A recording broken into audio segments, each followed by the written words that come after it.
Este miércoles, 18 de junio, se cumplen los primeros 100 días del gobierno de Michelle Bachelet. Cerca de un 80% de las 56 medidas propuestas por la mandataria ya se han cumplido.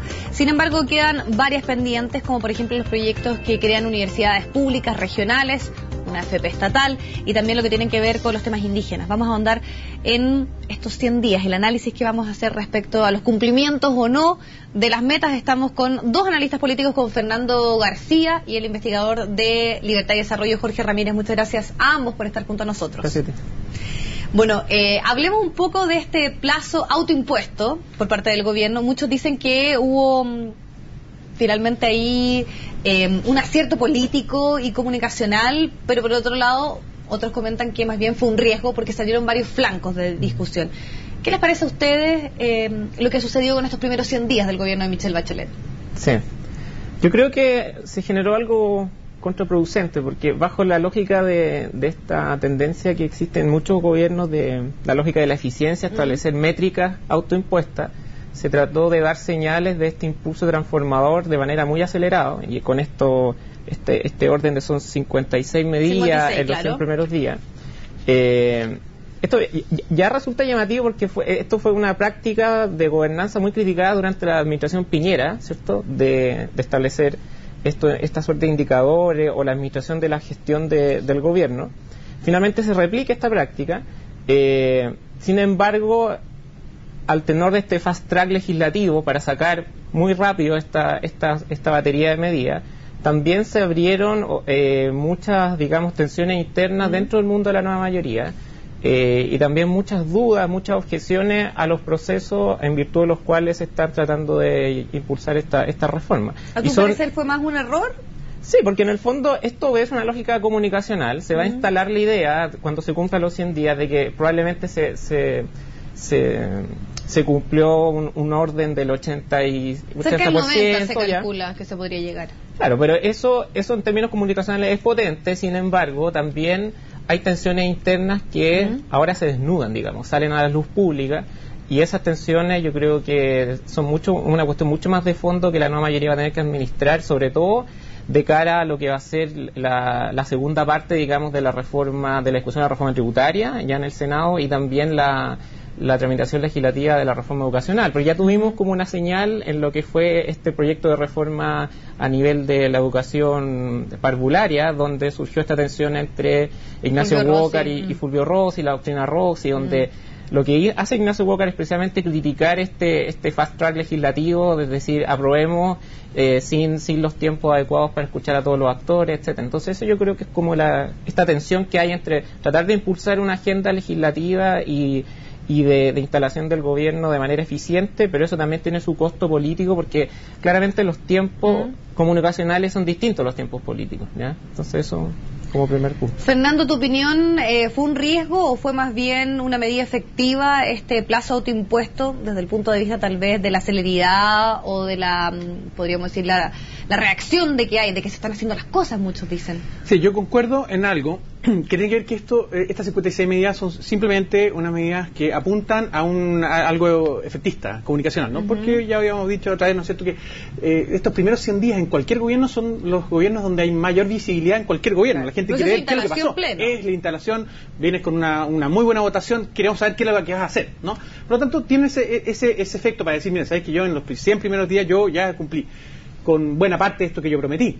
Pero si tú vas a la lista, evidentemente hay cosas bastante fáciles de cumplir. ¿Qué sé yo? Echar a andar una comisión, hacer una lista incluso ese tipo de cosas. Por lo tanto, yo creo que apunta totalmente a un efecto efectista, comunicacionalmente muy potente. Pero yo creo que para evaluar estos primeros 100 días, yo creo que no solamente uno puede tomar en los hechos solamente esa variable. Debemos tomar otras variables. Yo creo que las otras dos variables apuntan primero a los grandes pilares de transformación que apunta este gobierno, es decir, la reforma educacional, la reforma tributaria y la reforma constitucional. Esa es como una segunda variable, y una tercera que no calza ni en estas chicas, digamos, estas 56 medidas, ni en estos pilares, pero que si no, son cosas que, si bien no son de estas dos partes, sí dan una señal política importante de lo que quiere hacer este gobierno. ¿Y qué son? Por ejemplo, la reforma al sistema binominal, que no estaba en ninguna de las dos, y la otra es la ley de aborto. Yo creo que esas dos dan señales de qué es lo que quiere el gobierno. Es decir, tenemos hechos claros. hay una buena votación importante, hay un cumplimiento de 84% de medidas que fueron prometidas, hay un avance en esta reforma estructural y además hay dos otras cosas. ¿Qué señal se está dando eso? Eso es lo que yo creo que es lo más importante. Hay una señal, lo dijo el Economist, que están apuntando a tratar de cambiar este país de una manera bastante rápida. Claro. ¿No? Hay una señal transformadora. ¿No? Hay una señal que es totalmente distinta a los otros gobiernos, a los 4 gobiernos de concertación, totalmente distinto al gobierno de Piñera. Acá queremos cambiar las cosas. Esa yo creo que es la señal más importante de las cosas. Ahora, ¿qué tan eficiente es el cambio de esas cosas en estos 4 años? Eso es lo que se plantea, y con un apoyo tan importante que tiene el Parlamento, yo creo que lo que está dando cuenta en estos 100 primeros días, que la parte más débil no está fuera de la nueva mayoría, sino que está dentro. Por lo tanto, lo que debería pasar ahora es que tiene que haber una especie de alineamiento interno en lo que viene en este siguiente año, digamos. Exacto. Bueno, todo esto se habla de este afán como un poco reformista, pero muchos dicen que efectivamente se está oyendo las demandas de la ciudadanía, que estos son los grandes temas de los cuales no se había discutido y que hay una presión social que quiere avanzar en estas materias. ¿No es válido entonces también que el gobierno, aprovechando también la mayoría que tiene en el legislativo, apure o finalmente desde el primer momento, desde antes de asumirlo, pensemos que muchos de estos temas ya estaban dentro del programa de gobierno de Michelle Bachelet, diga, bueno, con esto yo quiero gobernar y le ponga acelerador a estas medidas? Obvio que es válido. Los gobiernos definen, digamos, por derecho propio su agenda y los tiempos políticos bajo los cuales se administra esta agenda. Ahora, retomando un punto que me parece interesante, claramente la atención, yo creo, hoy en día viene desde el fuego amigo. Y eso es algo que yo creo la nueva mayoría no lo tenían, o sea, no esperaban que surgiera tan pronto, porque estamos hablando de son solo 100 días. Porque claramente la cohesión electoral es distinta de la coherencia gubernamental, ¿ya? O sea, en tiempos de elecciones y bajo el liderazgo de Bachelet, un liderazgo muy potente, digamos, que genera mucha empatía en la ciudadanía, la nueva mayoría logró, digamos, bajar estas tensiones programáticas bajo la figura de Bachelet. Pero hoy en día ya instalado en el gobierno, cuando tú tienes que levantar temas, tienes que impulsar esta agenda a nivel legislativo, obviamente se develan tensiones, ¿ya? Y yo creo que y estas tensiones se generan a nivel, digamos, de las grandes líneas programáticas que quiere establecer el gobierno, y también a nivel de la ingeniería de detalle, ¿ya? Por ejemplo, para citar nuevamente el ejemplo de la ADC, cuando Ignacio Walker cuestiona de si acaso es el énfasis adecuado a la reforma educacional el invertir tanto dinero en infraestructura y no hacerse cargo de los problemas de fondo de la educación pública, está hablando, digamos, de la política pública pura, ya no solo de las grandes ideas matrices de la reforma. Y por lo tanto yo creo que eso es lo que está más en juego. Y retomando tu pregunta, claro, claramente, si tú le preguntas a la ciudadanía respecto a los grandes temas que han estado siempre en la agenda pública y particularmente en el último tiempo, la gente quiere mejor educación, la gente quiere resolver ciertos problemas de nuestro sistema político, quiere mayores niveles de participación, etcétera. Pero las discrepancias surgen cuando tú tienes que hacer una bajada, digamos, práctica en términos de política pública o de herramientas para mejorar esas cuestiones. Entonces, si tú le preguntas a la ciudadanía, ¿usted quiere mejorar la calidad de educación? Obviamente que todos quieren, pero ahora si tú preguntas, ¿usted quiere que el gobierno, mediante una política pública, le ponga traba al sistema de educación mixta o a los colegios particulares subvencionados? Probablemente un ciudadano que viene a su hijo en un colegio particular subvencionado, ahí va a generar ciertos matices, ¿ya? Y eso es lo que hoy en día yo creo que está en juego en el debate público, tanto a nivel de la ciudadanía como lo que se genera dentro de la nueva mayoría.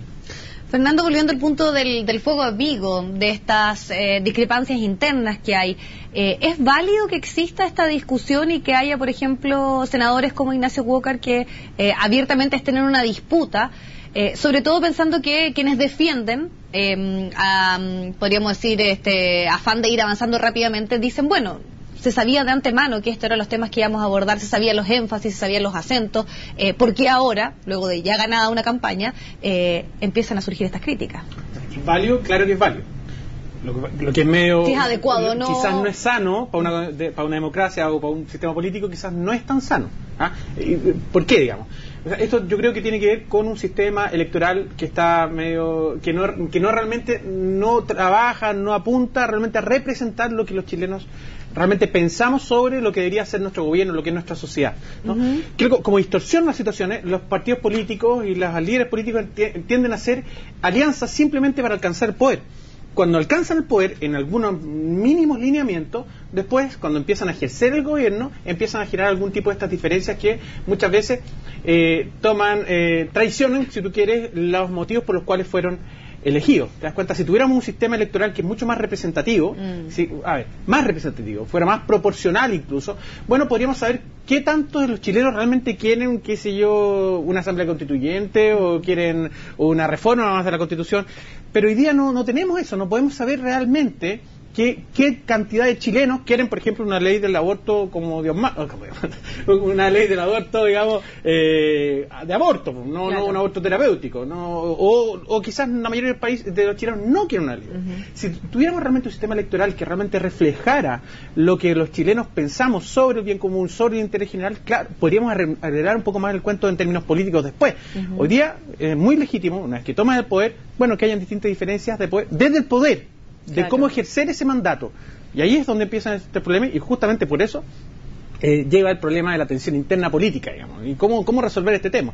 El gran problema acá es evidentemente porque las otras visiones quedan totalmente fuera, los que no están dentro del gobierno, ¿no? Empieza a haber una negociada dentro de los que están dentro del poder y los otros quedan totalmente excluidos. Y ese es el riesgo que se está corriendo. Muchos dicen que se ha descuidado el centro, por ende, algunos plantean también que por esto a la clase media, y por eso la democracia cristiana es clave dentro de lo que tiene que ver con la buena unión o no, o la empatía o sintonía que hay con respecto a lo que está haciendo el gobierno. Sí, el mundo social cristiano representa un elemento importante de la cultura política, digamos, de la ex Concertación y hoy en día nueva mayoría. Es un partido que tiene un contingente legislativo relevante. Claro, y sin embargo, digamos, igual que hay dos posturas dentro de la democracia cristiana y también se han visto bastante. Sí, pero lo que ha salido en la opinión pública en los últimos días es básicamente la atención y este ejercicio de contención, digamos, que está impulsando Ignacio Walker. Eso es lo que hoy en día ha estado más en la palestra. Pero yo creo que hay un diagnóstico, y esto nadie lo pone en duda, digamos, el diagnóstico que a partir del cual surge el proyecto de la mayoría, el diagnóstico que se instala en el año 2011, luego de un proceso de movilización social, etcétera. Ahora, ese diagnóstico, ahora el desafío de la nueva mayoría es cómo bajarlo, digamos, a políticas públicas que den cuenta de algunos temas que resultan cruciales para esa discusión. Pero los énfasis, ¿crees tú que fueron los adecuados? Por ejemplo, las medidas en estos primeros 100 días, educación, el tema del transporte, el tema de la salud pública, salvo creo que donde se está más al debe tiene que ver con las comunidades indígenas. Sí, porque ahí hay que hacer el procedimiento de consulta indígena, claro. Claro, pero ¿tienen relación con lo que se está demandando por parte de la ciudadanía? En ese sentido, ¿tú podrías catalogar que se está yendo en la línea correcta? Sí, lo que pasa es que son como decía, esto es pura lógica comunicacional, son grandes ideas, digamos, matrices a partir de las cuales se avanza en algunos puntos. Falta mayor definición para... Claro, y los problemas políticos surgen en los detalles. Claramente cuando surge esta tensión, digamos, por parte de la misma nueva mayoría, incluso ayer en una nota de prensa el presidente del Partido Comunista decía que él también plantea ciertas dudas respecto a cómo mediante señales concretas se está fortaleciendo la educación pública, sí, que es la prioridad número 1 hoy en día. Ahí surge la discrepancia. Yo creo que y eso va a seguir estando presente en el desarrollo de lo que es el resto de la administración gubernamental, independientemente de los 100 días. Por eso te decía, claro, el gobierno puede ganar en términos de una aparición en prensa de que el Ejecutivo logra instalar o logra implementar un número elevado de las 100 primeras medidas, pero por esa aceleración tú descuidas en el fondo las relaciones políticos, incluso institucionales, porque también hay un tema institucional acá.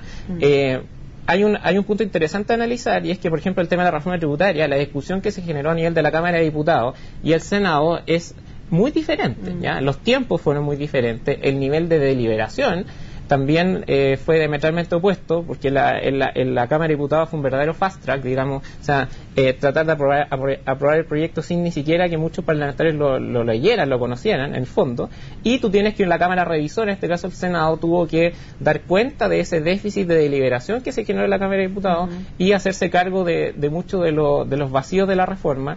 Y esta es una discusión no menor, una vez que se ha instalado también con mucha fuerza en el debate, al menos en términos de los intelectuales públicos, la idea de avanzar en un sistema unicameral, ¿no? Sí. Yo creo que a mí no me parece una medida correcta, porque precisamente la idea del sistema bicameral es que se generen peso y contrapeso entre las dos instituciones y opere la lógica revisora. Fernando, y también para ir cerrando un poco este punto, me gustaría saber ¿por qué se corrió tanto riesgo de abrir estas críticas o esta discusión interna? Por ejemplo, hemos visto a exministros criticando la reforma tributaria, el mismo propio Sergio Vittar también sale criticando la reforma educacional. ¿Qué pasó ahí, teniendo en cuenta que el conglomerado político tiene años de experiencia en esto? Entonces, finalmente, ¿por qué se falla en eso? Bueno, yo ahí estoy súper de acuerdo contigo, digamos. O sea, tú tienes, primero que nada, una agenda muy transformadora del país, ¿no? Educacionalmente, tributariamente, apuntando todos estos temas. Yo creo que lo central es la desigualdad, ¿no? Entonces, tú quieres transformar el país. En esa transformación, lo que hace es, evidentemente, alterar cosas que estaban establecidas, donde tú necesariamente vas a pisar callos, ¿no? Entonces, tú tienes que ver qué callos vas a pisar, ¿no? Tú, en política, tú dices, cuando yo estoy en el gobierno, bueno, voy a pisar normalmente los callos de la oposición. Claro. Pero el gobierno está tan fortalecido, con mayoría parlamentaria, con una mayoría abrumadora en términos de ejecutivo, bueno, no debería tener problemas acá. Pero los callos que tú estás pisando en este momento son dentro de tu pueblo, dentro de tu propia coalición. ¿Qué es lo que tú tienes que hacer?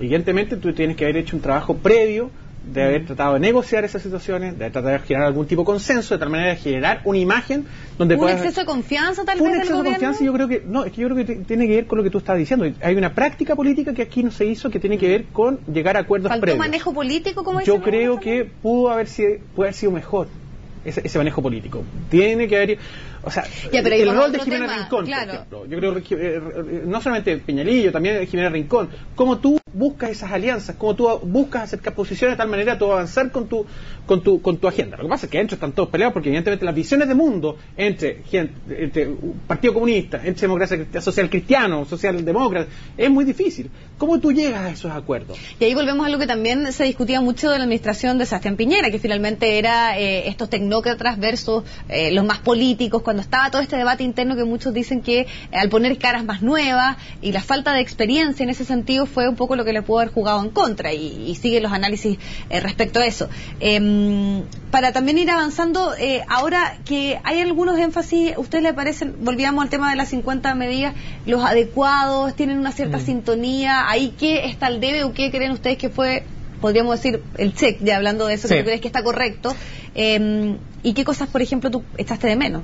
Mira, bajo la lógica de la eficiencia, digamos que es un gobierno que logra instalarse aprobando muchas cosas, impulsando mediante medidas concretas su programa de gobierno, uno podría plantear la siguiente pregunta, y es que si hay un compromiso genuino por parte de la mayoría con la lógica de la eficiencia, a mí me parecería interesante de que también existiese un compromiso para ver cómo estas mega reformas van a tener resultados concretos e impacto directo en la ciudadanía.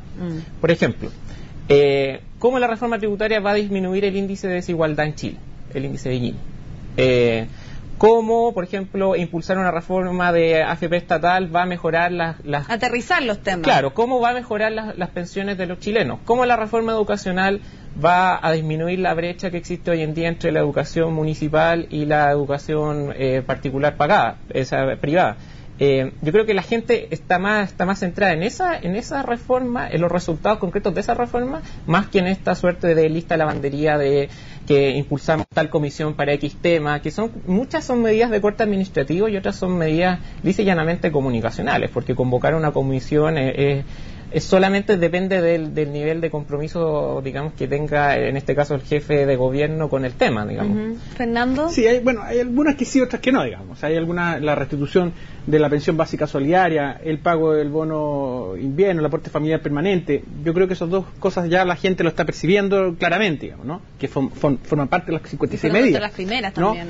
También yo creo que el proyecto de ley para crear un Ministerio de la Mujer, muy importante, y evidentemente, políticamente, el envío de la reforma al proyecto de educacional también es muy importante. O sea, hay cosas que sin duda que están en buena línea. Lo que pasa es que evidentemente también hay otras cosas que son menores, ¿no? Sin duda que estas sí dan una buena señal de la dirección. Y yo digo buena señal en relación con la promesa política con la cual tú fuiste elegido.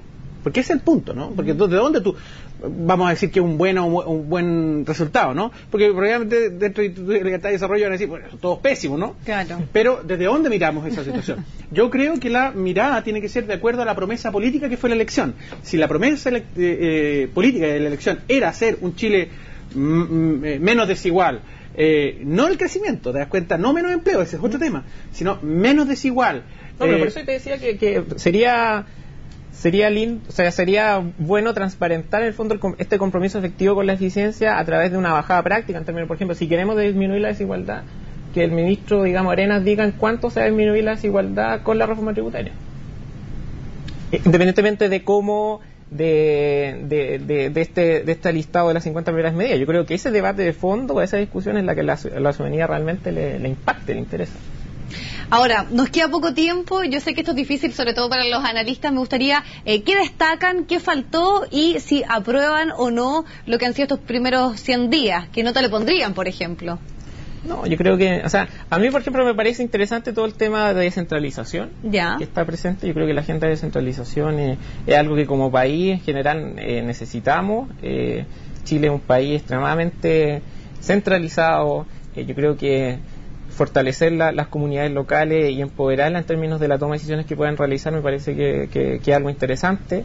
El tema de la agenda energética también yo creo que es algo que como son políticas públicas, digamos, que tenemos que generar los consensos porque son, digamos, políticas de Estado. Yo creo que tienen que ir independientemente de los gobiernos de turno, son necesarios instaurar estos debates independientemente de la trinchera desde la cual se posicionen los actores políticos. Yo creo que eso es relevante.